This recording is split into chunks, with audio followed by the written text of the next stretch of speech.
December 28th, 9:51 a.m. District Court, the defendant lobby number 2. And with that I say hello everyone and welcome back to Ace Attorney Pheonix Wright. The fourth episode, rather, right? The Turnabout Goodbye. And finally, at the finale of the first game, we'll go ahead and see how we can turn this case into a favorable position for our good old friend Miles Edgeworth. Let's see then, what do we have over here? This is the Judgment Day. Today things are going to get settled at last. A lot of things. Whoa! What's the big idea? Sorry, Nick, I only touched your shoulder. I guess the shock hasn't worn off. Yeah, we got electrocuted last time. I guess the shock hasn't worn off from my running with the stun gun yesterday. Anyway, today's the last day of the trial. Good luck, Nick. Yeah, thanks, Maya. I was like, what happened to you two? Edgeworth is looking glum as usual. I hope Von Karma doesn't push him too hard. What are you doing? I'm sorry. I just thought I'd cheer you up with a pat on the back. Maya, maybe you should go outside and discharge. Okay, good idea. Try not to electrocute anyone on your way out. She got a new ability. Wow, pal! What's going on with that girl? Detective Gumshoe. Morning. Hey, Miss Edgeworth. Good morning. How did you go, Detective? How did it go, Detective? I have enough years. Promise I've captured our runaway caretaker. I just brought him in. Took all night, pal. Thanks, Detective Gumshoe. You must be tired. I actually lifted that shock I got on the way in. I feel pretty good. Yogi says he's forgotten his own name, but that has to be a lie. Why would he want revenge on Edgeworth if he couldn't remember his past? He does remember, and I'm going to prove it. And I'm going to prove Edgeworth's innocence this time, and also from the past. December 28th, 10 a.m., District Court, courtroom number 3. Let's see how it finally goes. Well, court is now in session for the trial of Mr. Miles Edgeworth. The defense is honor you. The defense is honor you already. The defense is ready, Your Honor. The prosecution ready it is. All right. Well, very well then. Well, we have reached the final day of our proceedings in this trial. I ask that the prosecution submit decisive evidence. Understood. Wow. Come on, don't be all inspired by every little thing he says. I'm so surprised because he's going along. Very well then, Mr. Von Karma, your opening statement. Right, thanks to it, Detective Gumshoe's efforts, the boat rental shop caretaker has been arrested. In yesterday's trial, the defense asserted that the caretaker was the murderer. However, the caretaker has yet to confirm this. Now I would like the defense to cross-examine him as much as necessary. Oh, very well then. Please bring the witness into the courtroom.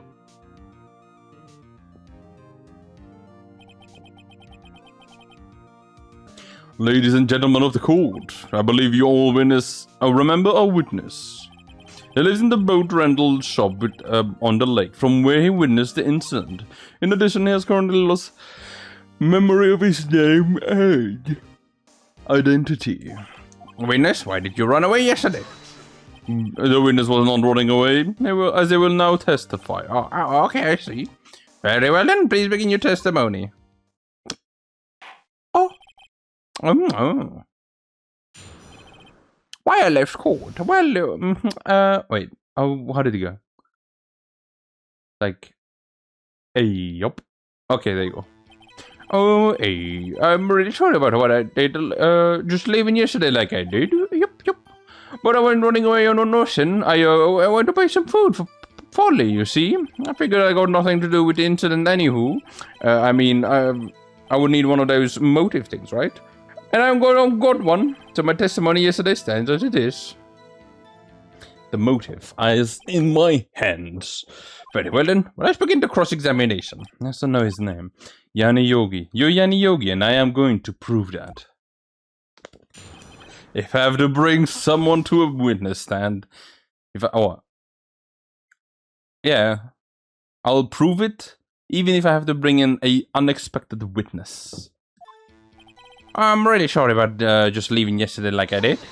Okay, well, I'd call what you did running away and not just leaving.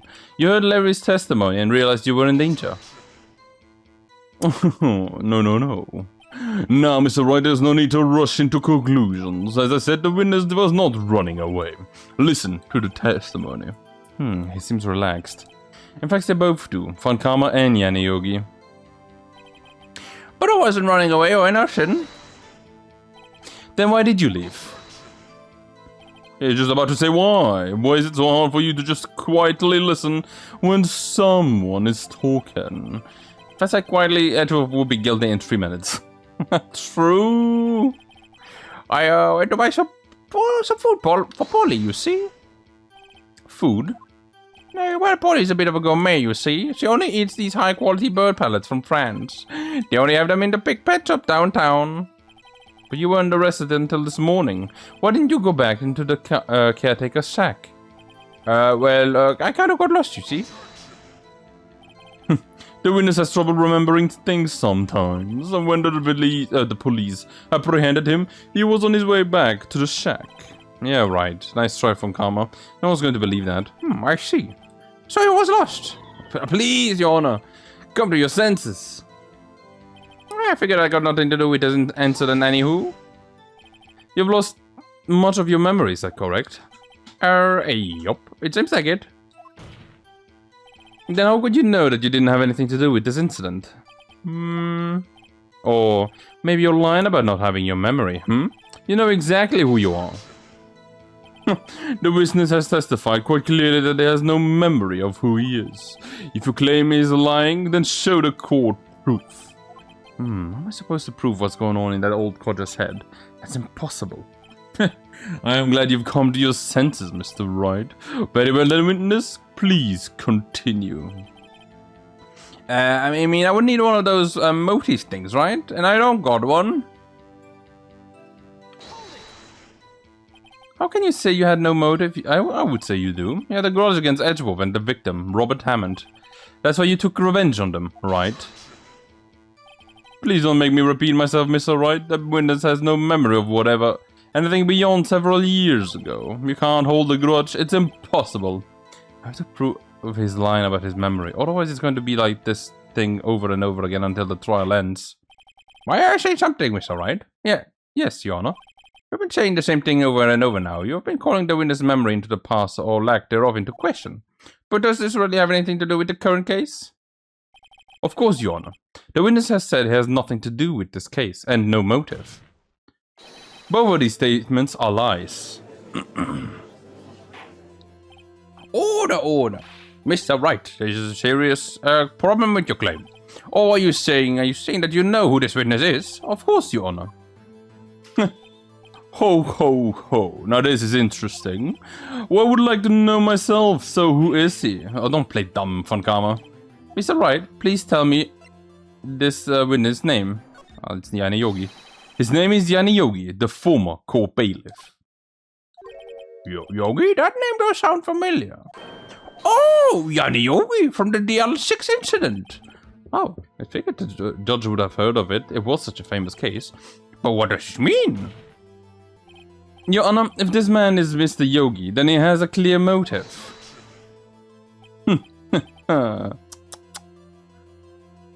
Jumping to conclusions again, Mr. Wright. This man you witness is Yanni Yogi. Fascinating. However, how do you propose to prove this to the court? This is a court of law, as you may recall. You need proof. And allow me to repeat once more that the witness has lost his memory. This is it. I have to do this now. If I can't prove he's Yogi right here, right now... Wait, let me save. You know, I'm gonna keep like a third one for like... save... Like mid-thingy saves, right? Then I've got nowhere else to go. Nick, how are you going to prove it? How can you prove that he's Yanni Yogi? It's okay. It's actually quite simple. Your Honor, please take this man's fingerprints.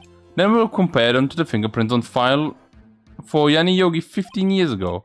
I see, that makes sense. I'm so very, very sorry, Mr. Wright. You already took all the The witness has no fingerprints. What? No fingerprints? Oh, that's how the gun has no fingerprints. Well, you see, before I worked as a caretaker, I worked at a chemical plant. I burned my fingers walking with the stuff. Hey, yup. Oh, what? Yogi, you sneaky. You burned your fingerprints off to hide your past. Well, if a witness has no fingerprints, I guess we will not be able to prove his identity. No. Now what will you do, Mr. Wright?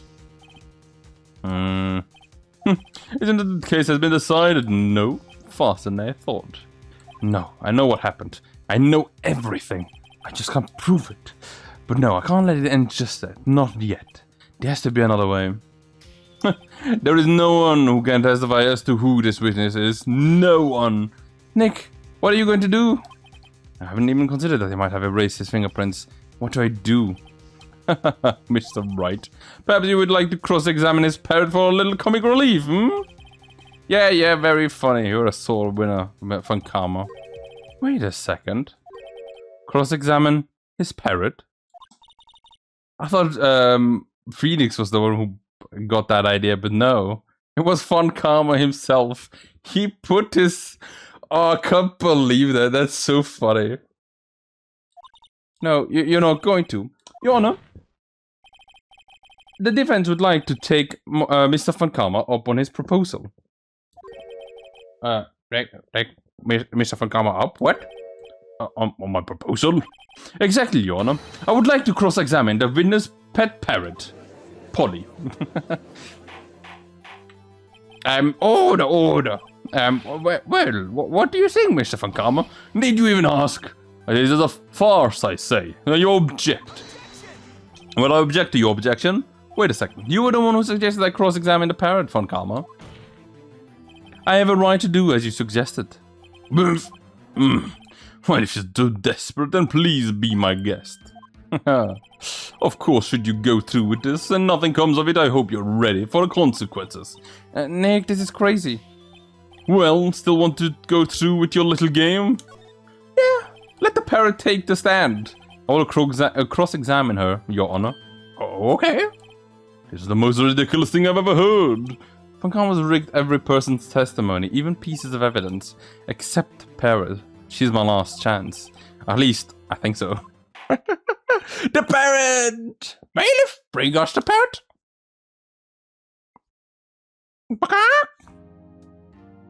Squawk! Squawk! Well, that's quite a bird. Please tell us your name. Name? The witness is ignoring me. It's hard to be ignored by the bird. Well then. Witness, who is your owner? Please testify for us. Who is your owner? Hello, squawk. Certainly the most concise testimony we've had so far. Very well then, begin your cross-examination. Right. What are you going to do, Nick? I don't know. What do we do, Mayor? Who is your owner? Cross-examination. Hello, squawk. Witness, you can't just say hello and expect it to get anywhere. I want you to testify. Maya, you talk to her. Right, what do I say?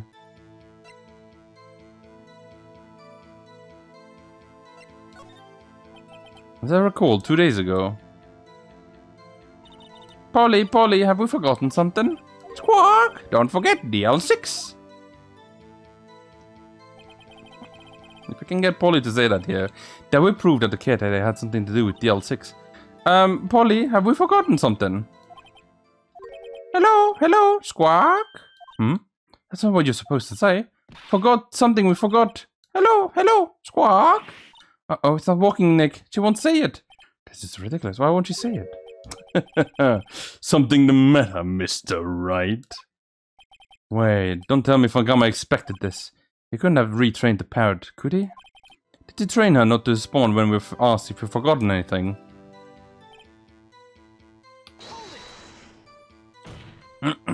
Witness, you're here to speak. You must speak to me. I can't believe you're speaking to a parrot. Well, I guess we should try to get some information out of her. We just need to show the judge that her owner is Mr. Yogi.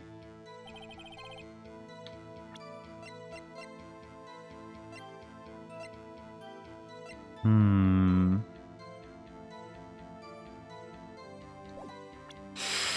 have no idea what to do. What can I show the parrot?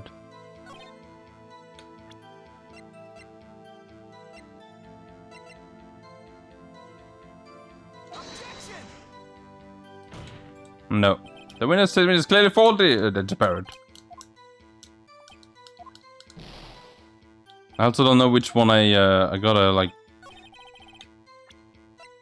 Is it this one? No, it's also not that one.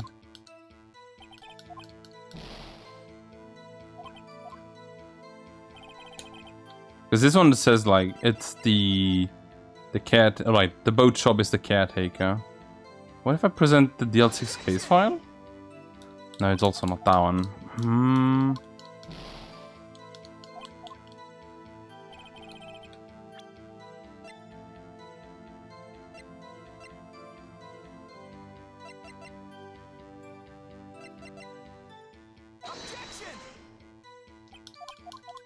No.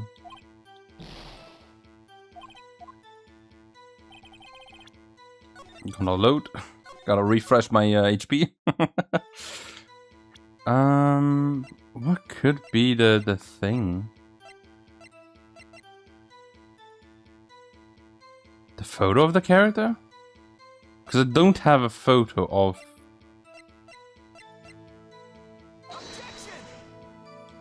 No, it's also not that one. The music didn't stop.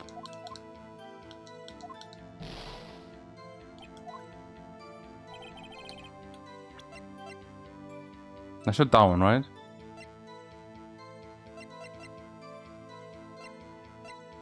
The gun? No.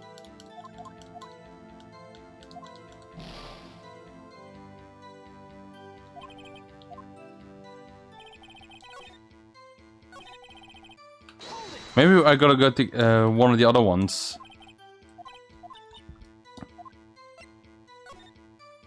Maybe I should get her to say her name. Polly, Polly, what is your name? Polly, Polly, Squawk. Oh, Mr. Wright. I think we've established that this parrot is named Polly. Does this have anything to do with the owner's identity? No. It doesn't have anything. Okay.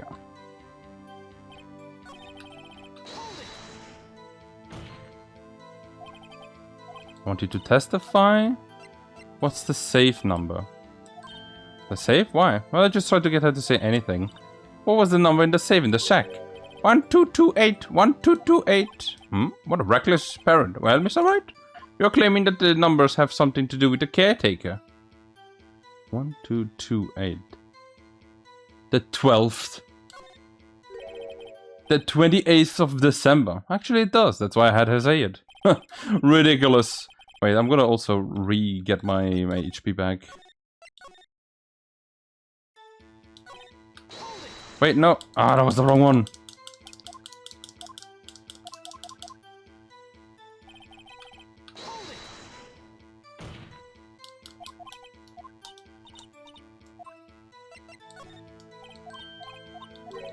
One, two, three, eight. Yeah. Actually, it does. Ridiculous. What is the name of the safe? What could possibly link this number to the caretaker's true identity? Well, maybe you would remember. The DL6 case file?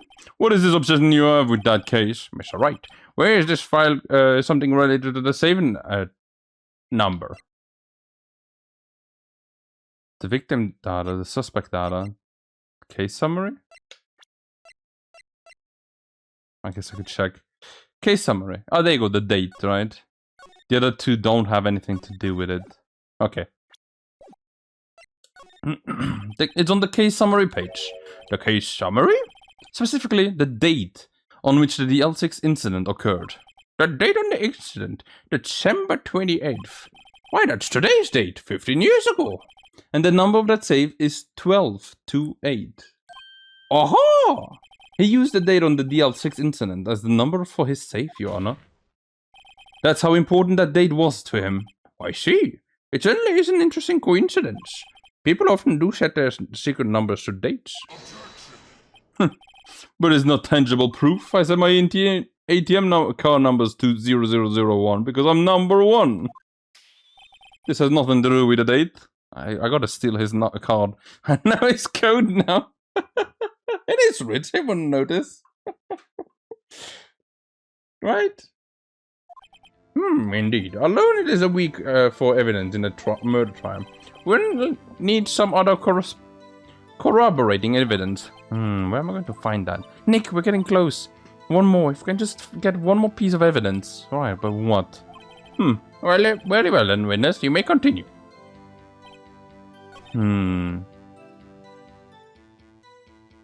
Wait.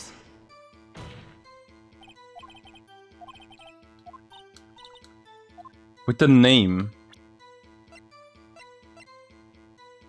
Polly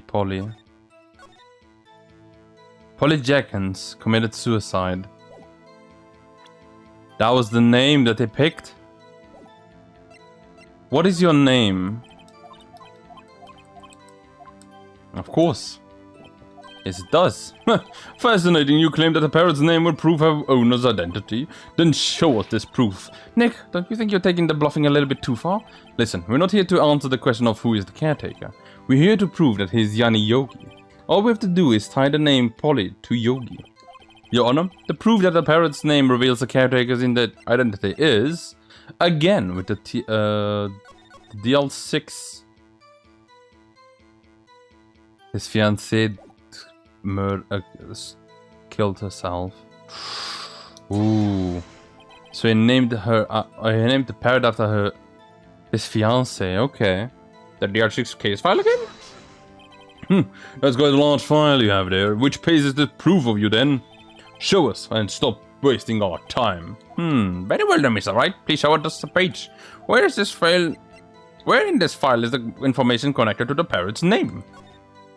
It's on the suspect data page. The page has all the information about Yanni Yogi. Right after he was arrested, his fiancée committed suicide. See? Yeah, indeed, just say that, yes.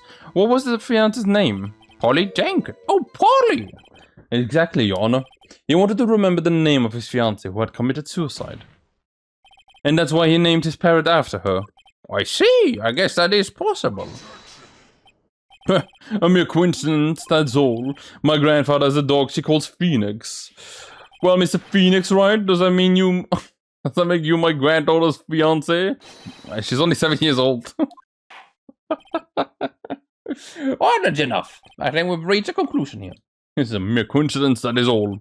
True, that is a possibility. However, two coincidences at the same time seems more like a pattern to me. What are you saying? Summon the caretaker of the boat shop. Immediately. And don't let him run away this time. Witness, tell us your name. Wait, this isn't... It doesn't remember. No, it's okay. I have accomplished what I wanted to do. I am done. Nick, it looks totally different. This is the real Yogi, I think. Finally. He's been acting feeble to hide his true identity. Acting for 15 years. Well then, let me ask you again then. Please state your name to the court. My name is Yanni Yogi. 15 years ago I served as a bailiff in this very court. He's much taller now. Order. Yanni Yogi, so it was you who killed Robert Drummond and tried to frame Miles Edgeworth for his death? Yes, it was me. I did it. They put me on the witness stand 15 years ago. Robert Hammond. They said I was mentally unsound.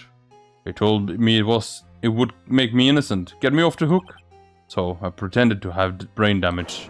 I was innocent really, but they didn't believe me. We won the trial, but I lost everything.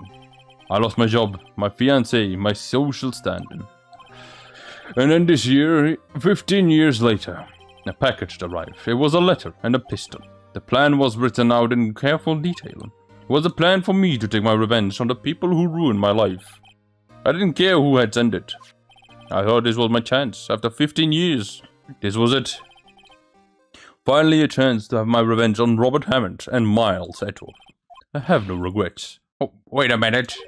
Revenge against Miles Edgeworth? What do you mean? I'm not at liberty to speak on that matter. Why don't you ask Mr. Edgeworth himself? Anyway, I admit it was I who killed Robert Hammond. Funkama, where is Mr. Yogi? Under arrest, Your Honor. I saw no room for error in his confession. But then the defendant, Miss Miles Edgeworth, is innocent in this case, at least. Very well then. Will the defendant please take the stand?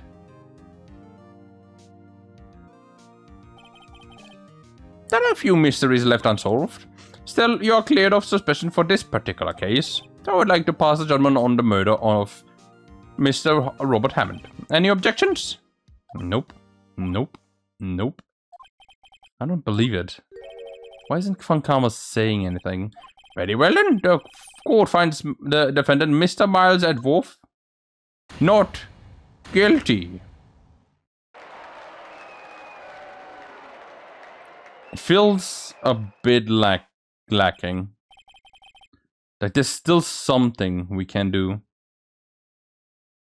It feels like if we continue like this, the future is going to be very stale. We've got to change something. That is all. The court is adjourned.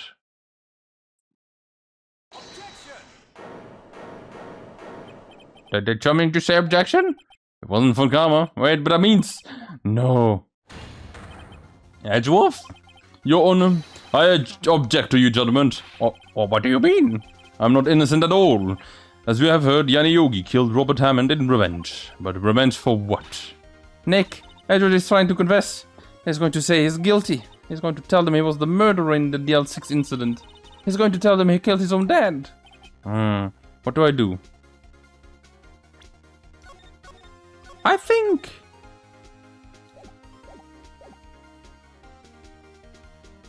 I'll raise an objection. The judgment has already been passed. I object to Edgeworth's outburst. And they can't have done something like this happen yesterday too. I believe a certain witness raised an objection after a guilty verdict was passed. That would be Larry. But Larry is Larry. We must hear the new statement. We must hear Miles Edgeworth. He is right. We have our duty to hear Mr. Edgeworth out.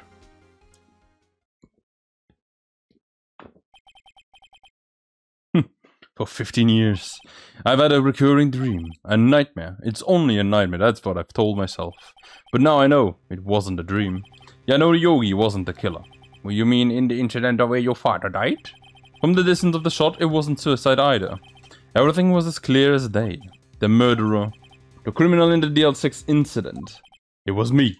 Your Honor, I confess my guilt. I am guilty for DL6, the statute of limitations of which ends today. The culprit is me!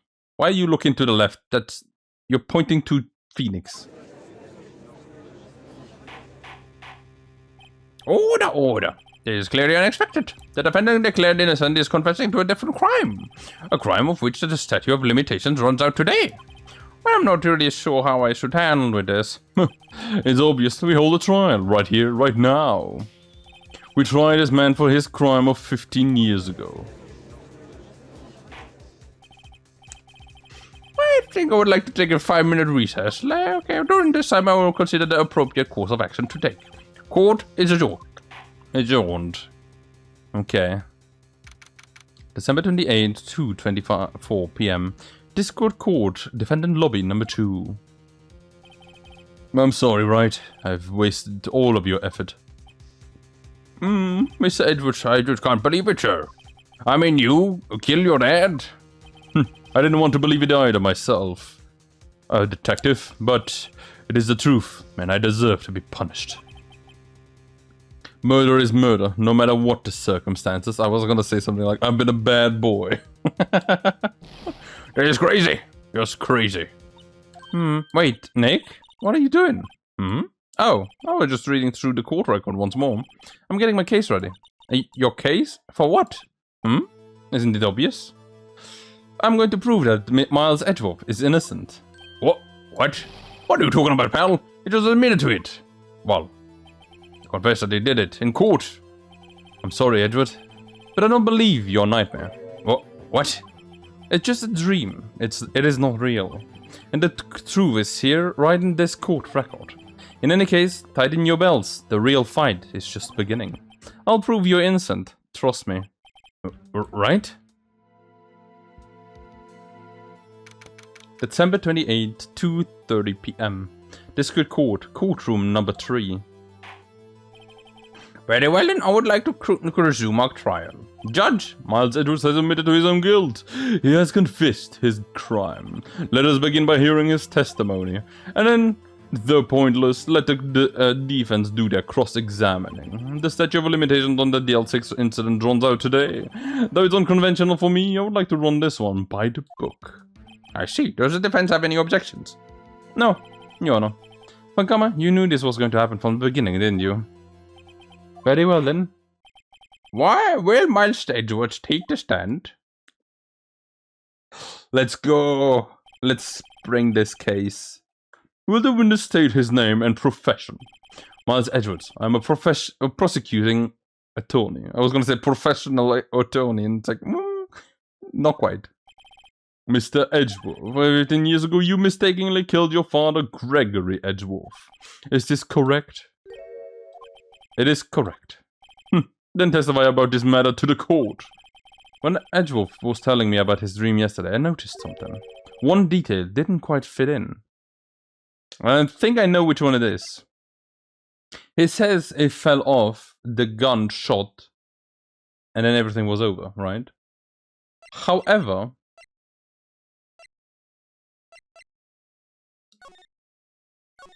there was something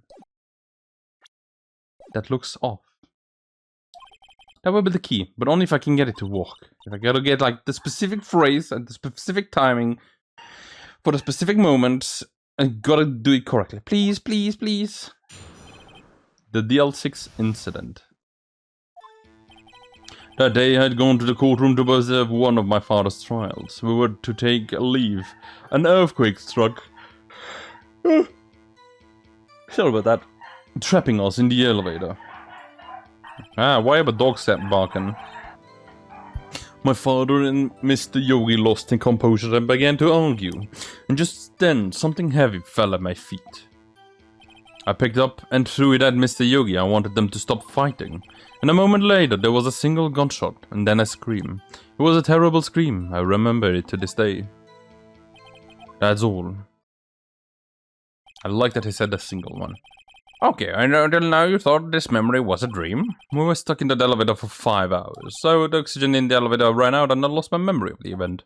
The same claim Mr. Yogi has made. Very well then. Mr. Wright, your cross-examination, please. Yes, Your Honor. I already know where I am going to shout in. But now, let's hold it in. What was the trial your father was involved in on that day?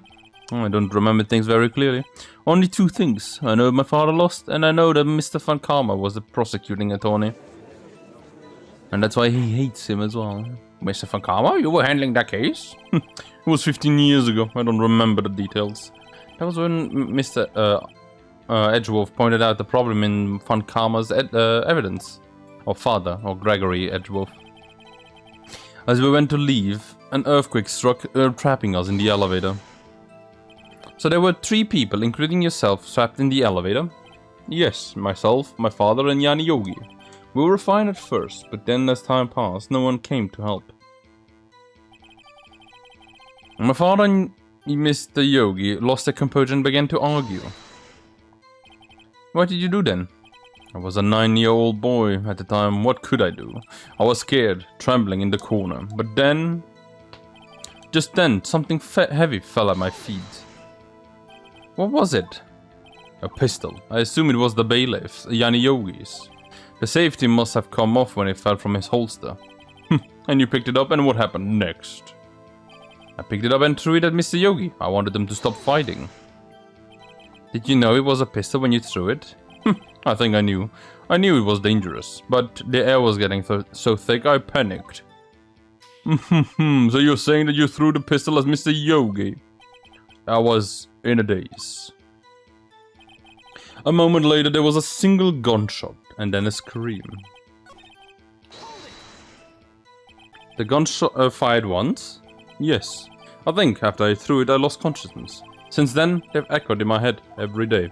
That gunshot and then that terrible scream. The scream? It was a terrible scream. I'll remember it to this day. But I'm gonna present to you a little bit of evidence over here from this thing. Are you sure you only heard one gunshot? Yeah, I'm sure of that. I heard the shot and then the scream. And then everything faded. I was unconscious until the rescuers came. I see. No, Your Honor. Unfortunately, you don't. Look at this file one more time. This plainly contradicts the witness testimony. You do enjoy dragging out that file, don't you? I don't accept this evidence unless you can tell us what page it's on. It's so funny to be like, yeah, tell me which page is it? Tell me the exact line and the word. It's like, calm down, I know. It's the last word, it fired twice. One bullet found in the heart and the murder weapon was fired twice. And also the bullet went right into the heart. You think that the coincidence could lie that quickly? If it was gonna shoot somewhere, it would have shot like the arm or the leg or maybe like the stomach. The heart? That pinpoint accuracy? No. It's the victim's data. Look at the victim data in this file. It says it quite plainly. The murder weapon was fired twice. Once by good old little Miles Edgeworth. Miles Edgeworth only heard one, and yet the murder weapon was fired twice. The first shot was the accidental firing when the pistol was thrown. And so, who fired the remaining shot? Was there perhaps another shooter who fired the second shot? Your Honor, I'm sure you're aware. This incident occurred 15 years ago. The evidence is dated. The pistol did fire twice, however, we do not know when that second shot was fired. It may have been fired the day before the incident. There is no proof that the second shot had anything to do with this incident. What? Ah, I see. You do have a good point, Mr. Wright. The murder weapon was fired twice, as we have heard. One of those shots was fired by the defendant, a boy at the time. Do you have any proof that the other shot had something to do with the case? What is my cat doing? Keeps running up and down. It's distracting me.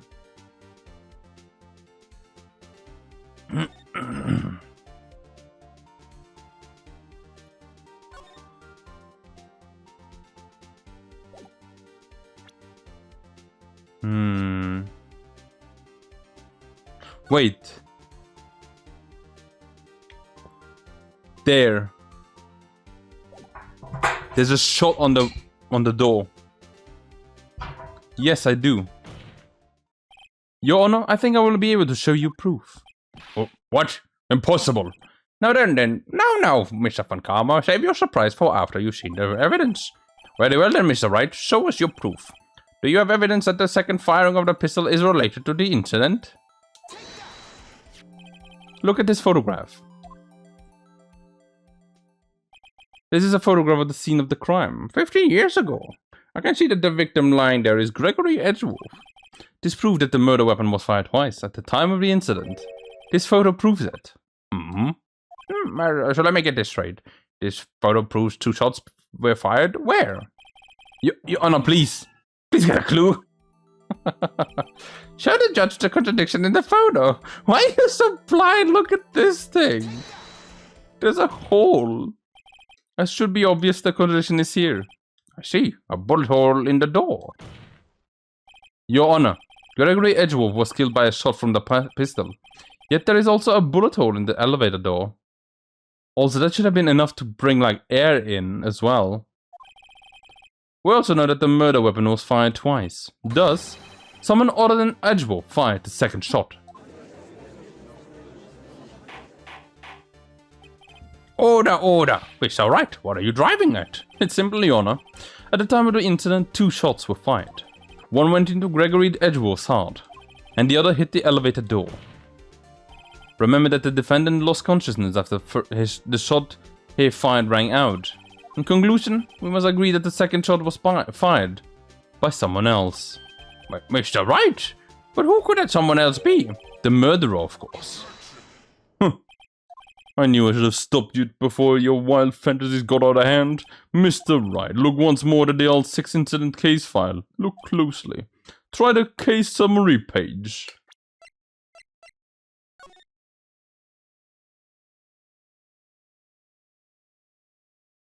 No clues found on the scene. Yeah. That's on page 1, yeah? Look what is written there. Not a single clue was found on the scene. If the pistol had indeed been fired 2 times, then the bullet would have been discovered on the scene. It does have a point. That second bullet was never found. Why? Because the second bullet does not exist. The bullet that claimed Gregory Edgeworth's life was the only one fired by his own son. And that is the truth of this matter. The whole truth. It was undoubtedly something else that made the bullet hole on the door. How stupid? Order, order, I will have order. Mr. Wright has proven one thing to us very clearly, that the murder weapon was fired twice at the time of the incident. However, as Mr. Von Karma says, the second bullet fired was not found. It is highly unlikely that the police merely overlooked the second bullet. So all we have is the single bullet fired. I'm afraid out of the discount the defense claim. I praise the judge for his wisdom on this matter. How did this happen? I don't believe that the second bullet didn't exist. Was I wrong? Have I been wrong about this whole incident? No. What are you doing, Nick? Why aren't you raising an objection? Sorry, Maya. Looks like I was wrong. Nick? If the second bullet wasn't there, then all my conjectures are for nothing. It went outside of the elevator. It fell down. You think they went down there to look? Below the elevator? No, they didn't. No, but you said you would do it, Nick. You said you would get Edgeworth declared innocent. I'm sorry. Just when I saw the photograph, I thought that 2 shots had been fired. I was so certain of it, I thought I had won. Though there was someone else who fired the killing shot. But now, I was wrong to think it could be that simple. This case has stood unsolved for 15 years. Nick? Well, it seems that we have finally cleared up this incident. Only 1 bullet was found at the scene of the crime. And that shot was fired by Miles Edgeworth. Precisely. I would like to ask one thing of Miles Edgeworth before passing the verdict. Have you been paying attention to the trial so far? Yes, Your Honor. Do you have any objections? No. No, I do not. So you killed your father, though, and that was not your intention? Yes, I did. Oh no, he's accepting the guilt. Very well then. The statute of limitation on the murder of Gregory Edgeworth runs out today. Therefore, I must pronounce a verdict on the defendant today, right here. Right now. Indeed. Does anyone have any objection? I've been here before. It's just like my first day in court. There are so many things I know I should be saying, but my mind's gone blank and I can't find the words. Mr. Wright? I have an objection. Your Honor, I object. Mr. Wright, on what grounds do you object, huh? Oof, Nick, I don't know, his case is perfect. It must exist. The second bullet. What? What did you just say? Nothing? Second bullet must exist? Where? Someone took it. It seems waiting is not going to produce us any answers from Mr. Wright. No, wait, Your Honor. The second bullet. It existed. What? But we just heard proof that it does not exist. I realize that, Your Honor. I'm really grasping here. It's just someone took it from the scene of the crime. That's what happened. But who? The murderer. The murderer, then tell us, who is this murderer? I'm still thinking about that one. So the criminal took the second bullet, but why? First of all, how would they have found it? It's not easy to find a stray bullet, Mr. Wright. Or is it sometime a pressing need for the murderer to search for the bullet?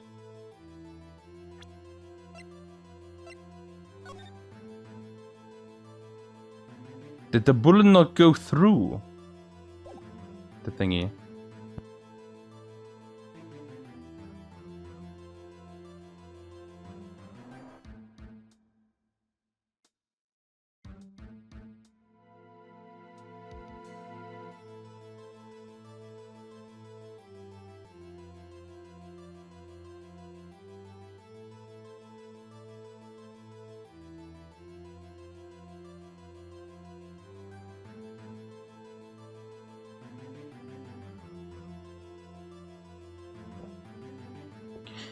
Was there a pressing need for the murderer to search for the bullet?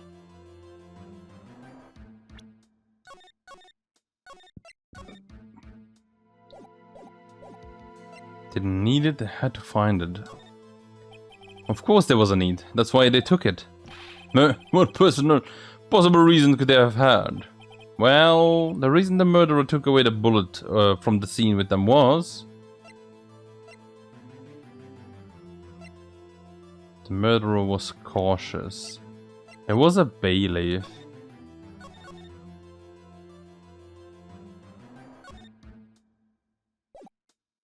Was there any reason? Also, I still find it interesting that we still have Misty Faye over here. She's gonna be a reason somewhere, though I don't know where. I still have Down as well.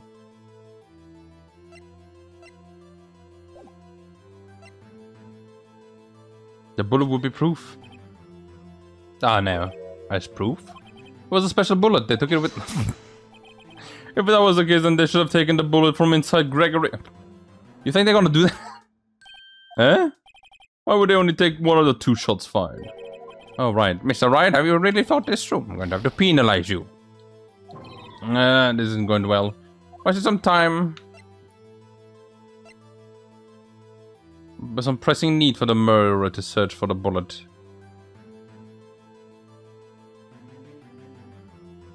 Wait, what was the other one?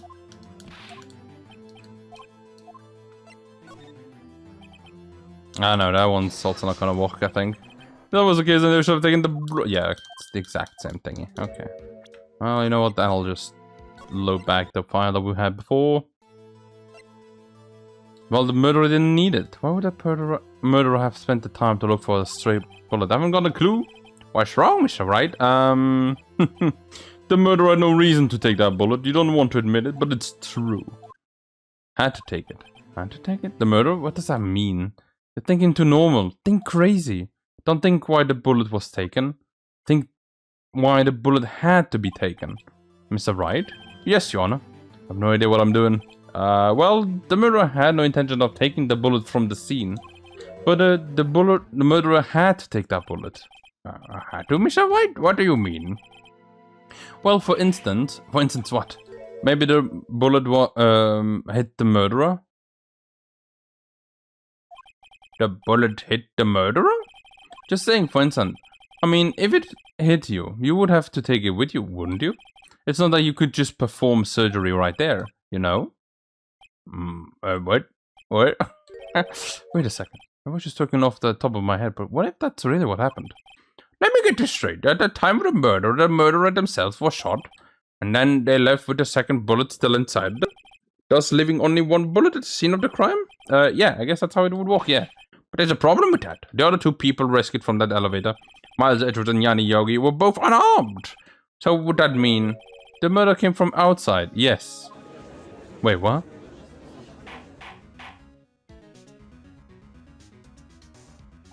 The 2 men fight inside the elevator.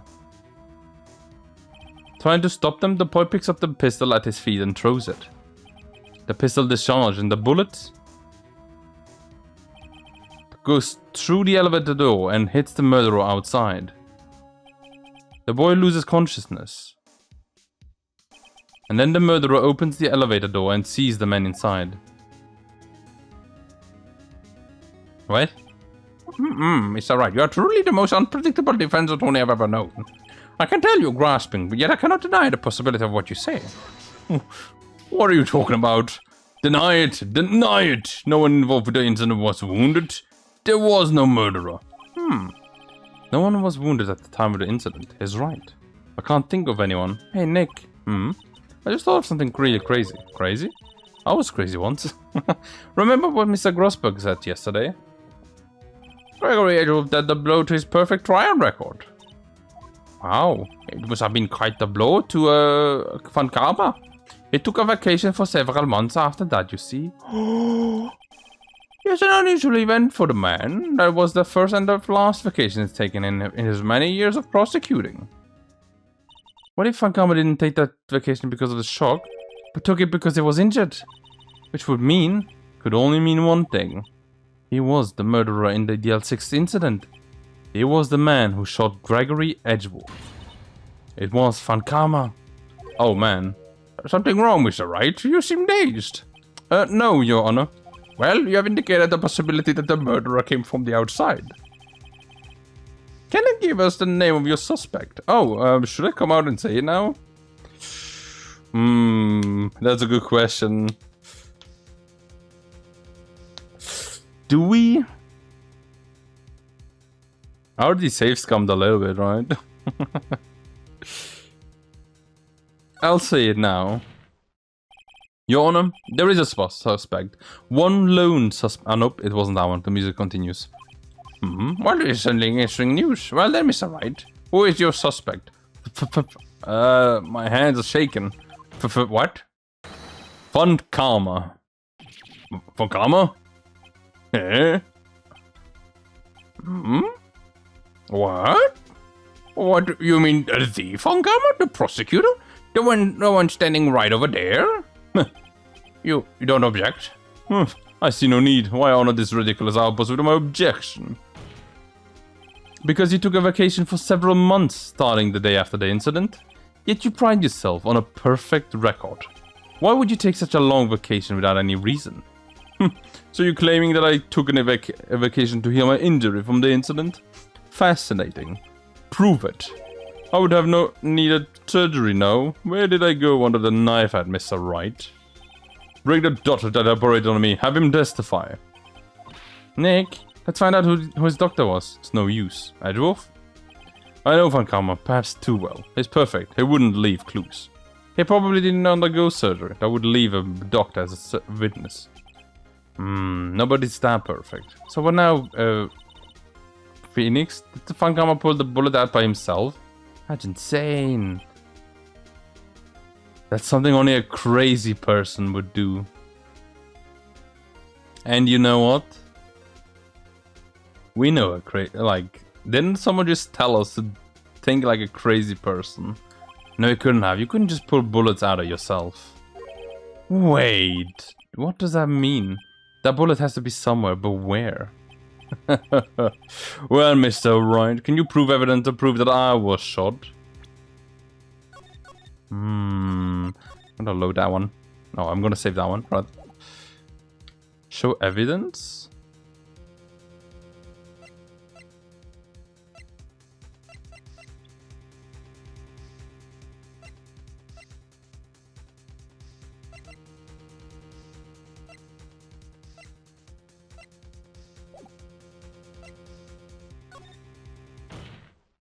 Alright, Pheonix, I'll prove it. And I'll even use evidence. I'll show you. I know how you like it so much. Okay, there you go. What? The evidence that proves that Pheonix was shot is...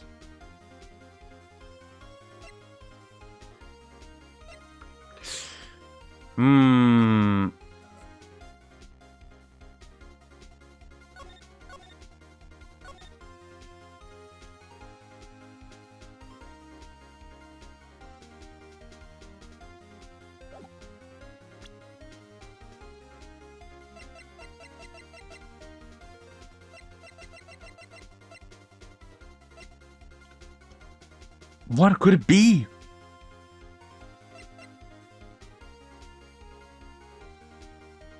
It can't be, can it? Why else would we still have the metal detector? Pheonix is perfect. He wouldn't risk surgery, leaving an evidence trail. So then I ask, where is that bullet now? I think it's unlikely that Pheonix performed surgery on himself. That'd be crazy. You don't mean... I do. There is a possibility that the bullet is still inside Pheonix.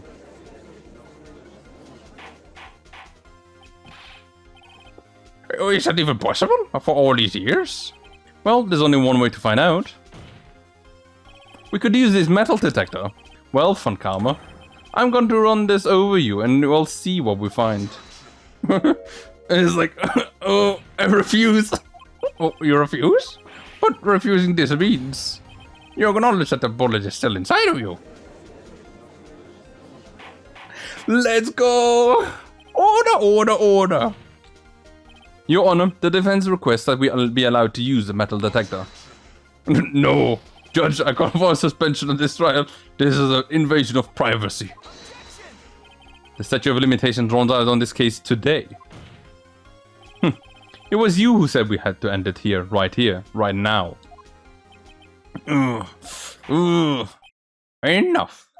I permit the use of the metal detector.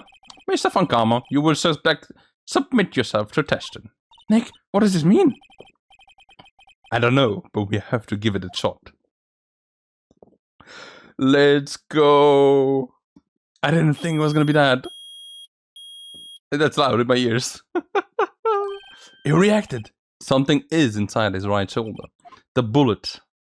He could have just said like, oh, I've gotten an injury like in the past while doing golf. And that's why I have like a metal screw or something in it. But no, he didn't. Because you can like, obviously you can show that. Mr. Von Karma? You? It was you? I was afraid this would happen, and so I remained silent. Indeed, there is a bullet on my shoulder. However, it has nothing to do with this incident. What? I was shot in the shoulder long before the DL6 incident. I claim that the bullet in my shoulder has no relation to DL6.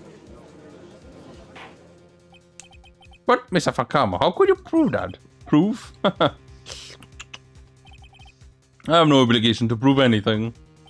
It's Mr. Wright who must prove something here, not I. But Mr. Wright? Well, can you prove it? Can you prove that the bullet is in Von Karma's shoulder was from DL6? Of course he can't. You don't have any of the DL6 evidence. That's because you took it out of the records room yesterday. Oh, but I do. With no proof, you cannot convince me of any crime. So sorry, Mr. Wright. No, I'm the one who's sorry, Mr. Von Karma. What? You were close. One day away from freedom. But you see, I do have proof. What? Who could have thought you would dig your own grave trying to convict Edgeworth? I can link that bullet in your shoulder to the one from the DL6 incident. And here's my final proof. The other bullet from the DL6 incident. That's a bullet? Where did you get that? Oh, this is the bullet you used in the DL6 incident. This was taken from the heart of the victim, Mr. Gregory Edgeworth. The bullet is preserved quite nicely, with all the ballistic markings intact. Ballistic markings. Yeah, we may not have the weapon, but we have a similar bullet. You may recall the term. It came up in the first trial 2 days ago. Ballistic markings are the fingerprints of a weapon. All bullets fired from a gun are marked with that weapon's new pattern. By examining the markings, you can tell which weapon fired the bullet. It's quite accurate, actually. We have 2 bullets in our possession. One, the bullet removed from Gregory Edgeworth's heart, and the other, Mr. Von Karma, is the bullet buried in your shoulder. We could analyze both bullets, and then if the markings matched, we would know that both bullets have been fired from the same gun. The very same pistol, in other words, the murder weapon that killed Gregory Edgeworth. Mr. Von Karma, you will let us remove the bullet from your shoulder. Then we'll compare the ballistic markings to those of this bullet. And solve this case once and for all. Well, Mr. Von Karma.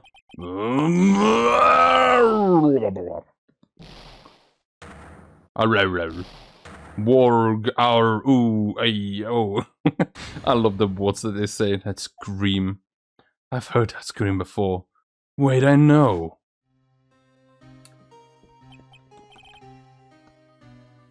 Help! I can't breathe! Quiet, I said quiet. You're not making this any easier. Stop breathing my air. I'll stop you. Stop breathing my air. Wee! Get away from my father!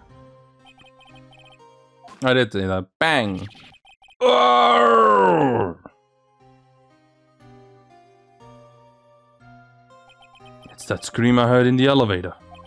15 years ago. Von Karma, it was you who screamed.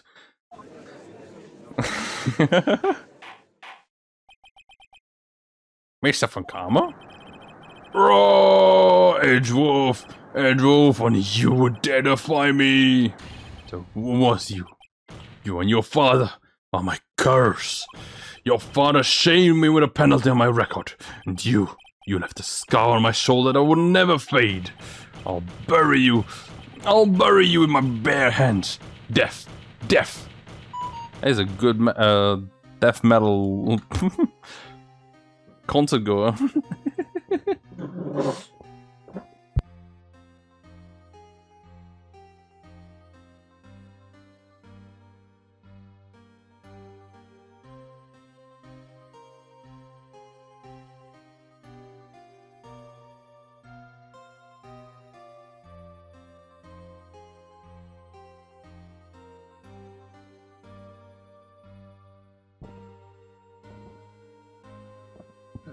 And 15 years earlier. Chief Prosecutor, I'm sorry. Von Karma, it's not like you to make this kind of error. I never would have thought that Edgeworth would be the one to catch you. I was careless. I'm sorry, but you will have to be penalized. I've covered for you in the past, but not this time. What? Edgeworth! It was a shock like none I've ever known. Me? Penalized? Oh, it took hours for me to regain my composure. Okay, Snowflake, what the... Suddenly I found myself in the darkness. I was in the court records room. I must have wandered in there without thinking where I was going. The room was pitch black. The lights have gone out. I went out into the hall and felt my way to the elevator. I pressed the button, but nothing happened. And then there was a noise. I was in pain. A horrible burning pain in my shoulder. Just then, the lights came back on. The elevator door was open before my eyes. I saw the 3 people inside, all lying unconscious from oxygen deprivation. Much to my surprise, a pistol lay at my feet. I knew then it was destiny. Good night, Edgeworth. In his last moments, Gregory Edgeworth was still unconscious. He died, never knowing who had shot him. Later he spoke to a medium, blaming Mr. Yogi. He was fooled. It was the perfect crime. Who would have thought another man would have come to open that elevator door? Judge, what are you doing? Do your job. Bring an end to this miserable charade. Now, end it. Oh, very well then.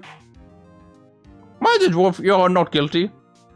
We found a guilty person. It seems we have come to a very long way to the end of this maze.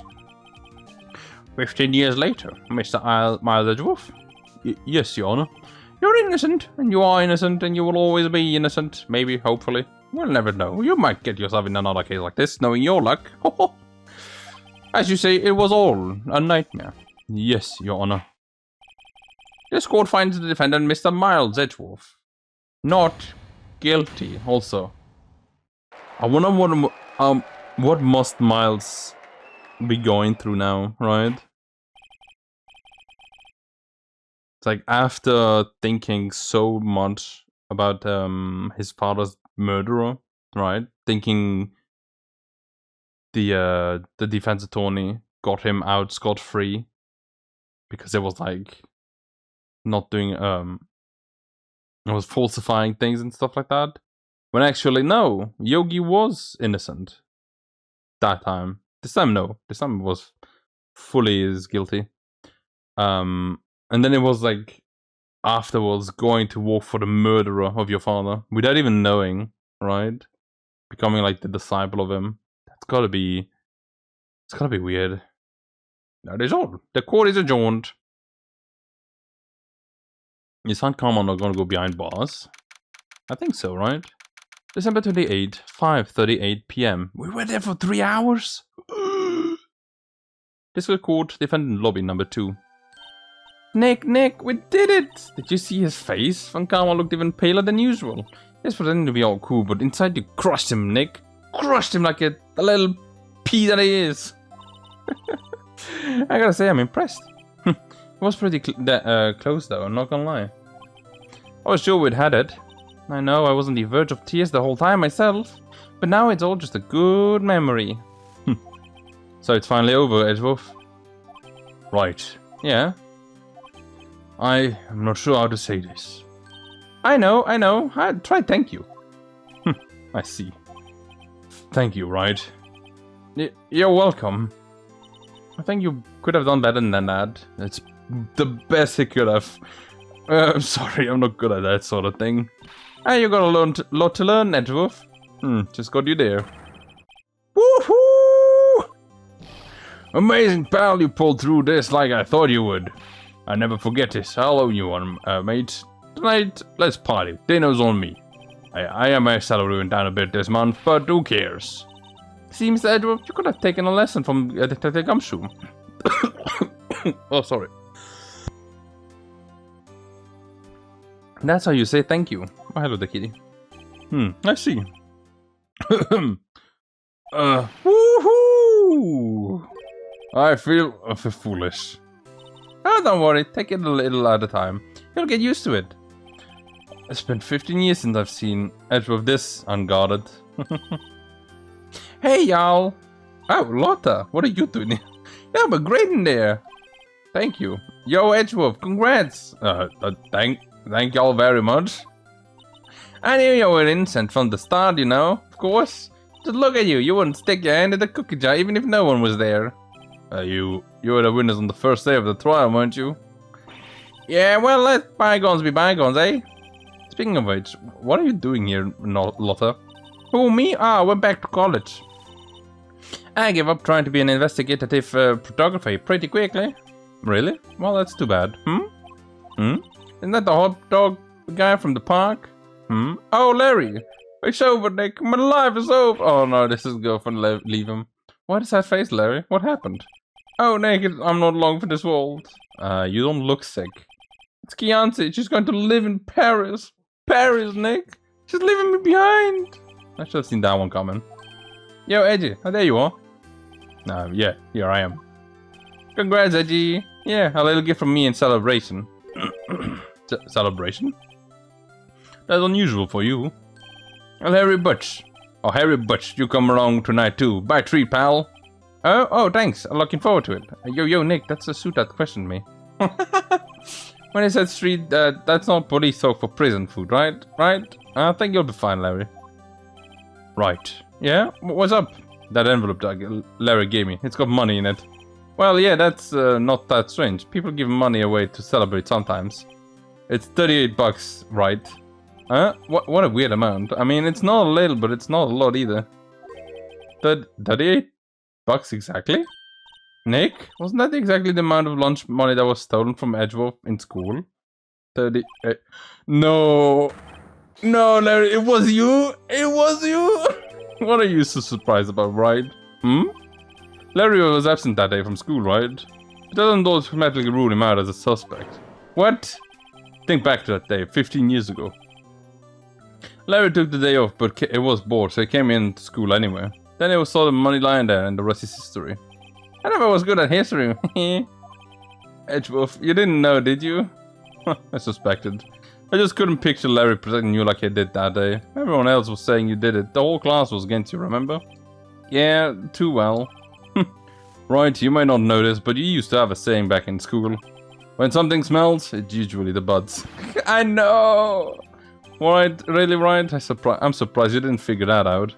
Well, they sure is an unexpected turn of events, eh? Edgeworth. You should have told me! No, Nick. It was 15 years ago. I did think the statute of limitation has run out, Miss Edgeworth? I'd say so, yeah. There you have it. Where does that leave me?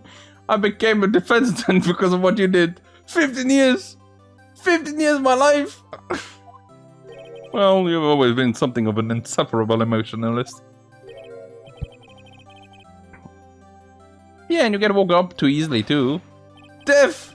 The death sentence to over you! Many of all I known I've become a prosecutor! The same goes for me, only the other way around. For the longest time, I thought I might have to kill my own father. I thought I might be the criminal. I became a prosecutor in part to punish myself. If I'd known the truth, I'd have become a defense attorney after all. Would be fun to see Edgeworth in blue to be the defense attorney, and then Pheonix Wright in that. It's not red. It's like a. I was gonna say like Murasaki, but no, it's like a Marben, right? No, what is that color? It's like it's between magenta and red, right? It's like a purplish red. I don't remember the name of that. Edgeworth, want to switch it, right? Hey, y'all, line up, I'll take a photo. Oh yeah, photo time, let's go. Oh, after all, that dinner's on me. Very nice. Detective Gumshoe took us out of the town that night. We celebrated Edgeworth's newfound freedom, even though Edgeworth himself was still in detention. It's funny. December 29th, 5 AM.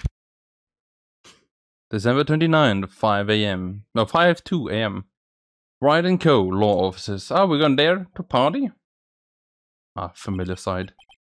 I went a little overboard yesterday. Oh, my head hurts. Huh? It's still only 5 AM. Maybe we should go back to sleep. Hmm? What's this? A letter? Oh, it's Maya. Good morning, Nick. You were really impressive yesterday. Seeing you made me think about what I'm doing here. I'm a spirit medium in training, of course. I wanted to help Mr. Edgeworth too. I wanted to help you, but I couldn't. I was useless. So I've decided to go back to my training. I'll become a full-fledged spirit medium for starters. I couldn't say it to your face, so I left this letter. Goodbye, Nick. Oh. Goodbye? What time is it? Ugh, it's the first time for the mountains I've already left. To the stations!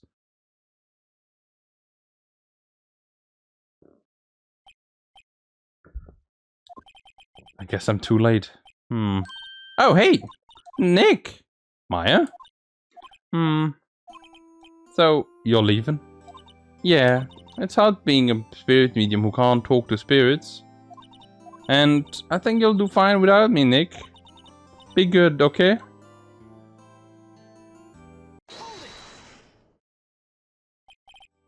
Wait, this is gonna be like a give her the right item. Something like that. What? I never could have saved Edgeworth without your help. On the last day of the trial, I heard her. I heard Mia's voice.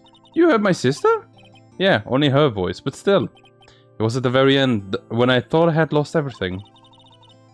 Well, that's my sister for you. Detective Gumshoe helped, and Mr. Gosberg too, and even Larry. I'm the only one who couldn't help. I was useless, Nick. But you were the one who stopped Funkama, Maya. Huh? I didn't do anything. All I did was wander around in a daze. Sorry, but you have evidence. I have evidence that you helped. Evidence? Show Maya evidence to show her up. A bullet? Funkama was convinced he had taken all the evidence pertaining to the L6. But you were the one who rescued the last piece of evidence we needed. This was the bullet that put an end to Funkama. And you were the one who gave it to me. Nick? Thanks, Maya. I couldn't have done it without you. I'll be back soon. I'm going to complete my training and then come back. Okay. I'll be waiting. Of course you will. You can't run that office by yourself. You're hopeless. I don't know about that. Oh. So, this is it. See you soon, Maya. Can't even give her the, her mother's, portrait. Thanks, Nick. Well, portrait, it's a photo. And so, my story ends. Time to turn a new page and say goodbye to the novice defense attorney that I once was. And now a new story begins. With the same old crazy cast of characters. Don't think you've graduated yet, amateur. It's alright. Perhaps you would like to rethink that claim?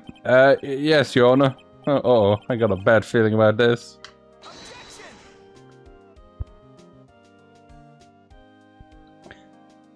Concept script director Shu Takumi. Well, and with that I guess we can say we finished Ace Attorney. Hey pal, Miss Edgeworth came down to the precinct to wish me a happy new year. I'm talking about a present surprise. Woohoo! Detective Gumshoe! And then the youngie said hello and went right back outside. Kind of like he was embarrassed or something. Strange, eh?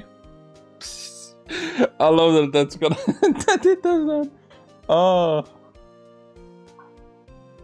Graphics.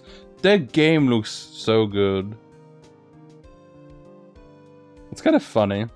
Nick, I haven't seen him. Who, me? I've been working at a cheese shop. That missus is nice ladies, but she's not exactly what you would call a cheap date. Huh? Oh, she's in Hawaii right now. Yeah. Why do you keep dating people that go away? Date someone that's staying close to you.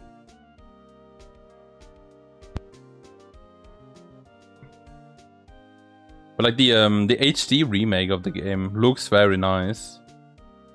Even like the pixelated the pixelated look from the Game Boy Advance and the DS titles, they still look kind of good. Not gonna lie. Like the character designs are amazing. I love most of the main cast. All the witnesses are so funny.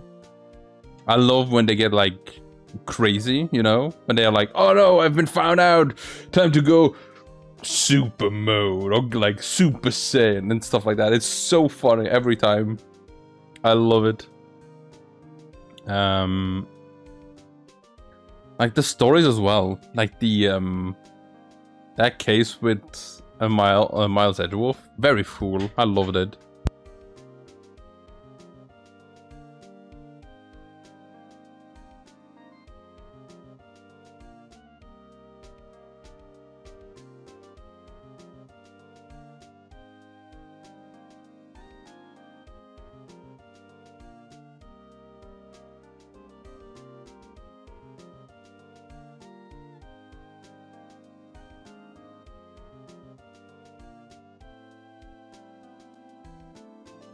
Like I've really enjoyed my time with the first game of the trilogy. We still have 2 games to do. Like I still have the 2 remaining games of the trilogy, which I'm gonna have a blast. I'm pretty sure I'm gonna have a blast playing through them. They were really cool, and I'm really loving well, Pheonix Wright, Miles Edgeworth. Maya was fun, but I'm pretty sure Maya's not gonna be in the second game, right? There's another one. It's not Faye. What was it? Is it Faye? I think it's something with F. There's like always a new oh, Faye is that's the family name. It's like there's always a new Faye in the game. Like the first game has Maya and Mia. The second game has another one. It's a very tiny one. And then the third game has another one, I think. And then the other 3 games, I don't remember. I think they have the what was it? The assistant that's like with glasses and a little bit more like scientific looking. And this all of them look really interesting. I'm really looking forward to meeting them all. And I'm also interested in seeing, because while Pheonix helped out a lot in this one, I still want to see the future one where he becomes like a little bit more hidden, where like you see that more, right? Sorry about that, I had something in my throat. And like I want to see where is Miles Edgeworth going to go now, right? Now with this case finally behind him, finally being able to rest and know that he was not the one that killed his father. Oh, that's cute. I love that.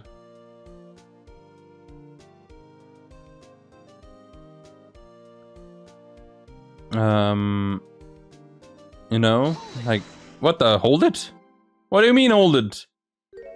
A brand new episode? What do you mean? What do you mean?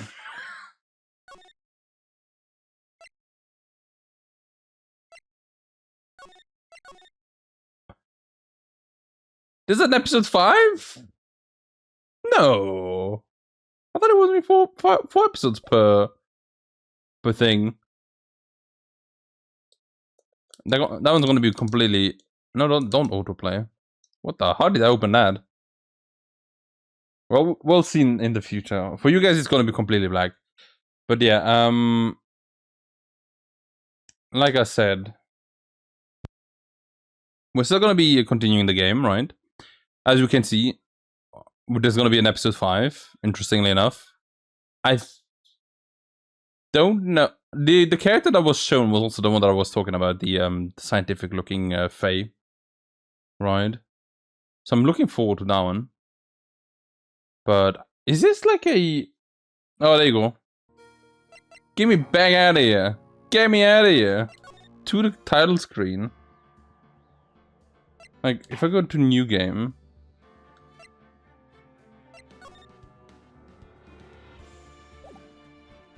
Cannot earn achievements while in episode. Yeah, this is episode 1. I thought we would have to go through these ones. But no. There is an episode 5? Oh, that's kind of cool. I love it. Ooh, we're not done with the first game then. Okay. That's cool. I love it. I didn't expect that. I didn't know anything about it. But that's cool. That's a fun twist to the game. Like, to be like, yeah, you thought you'd be at the end. Think again. There's more. I wonder if they do that like multiple times, right? If yes, and that's going to be a total of 15 episodes, because we do have like Justice for All and also Trials and Tribulations. So it's 3 games with like 5 episodes each. Would be interesting to see if that is the case. I will have to look for this. Oh, is it like a special thing that's only in...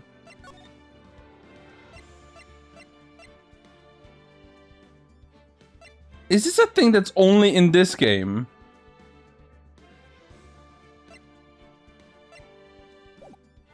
I'm gonna have to look up. But anyway, that's gonna be it then for today. Next time we're gonna go ahead and continue episode 5. Good to go. I'm hype. I'm more than hype. I'm very looking forward to it. And we'll see then what happens next time. So then everyone, thank you guys for watching. Hope you guys enjoyed the episode. And as always, I hope to see you next time. Bye.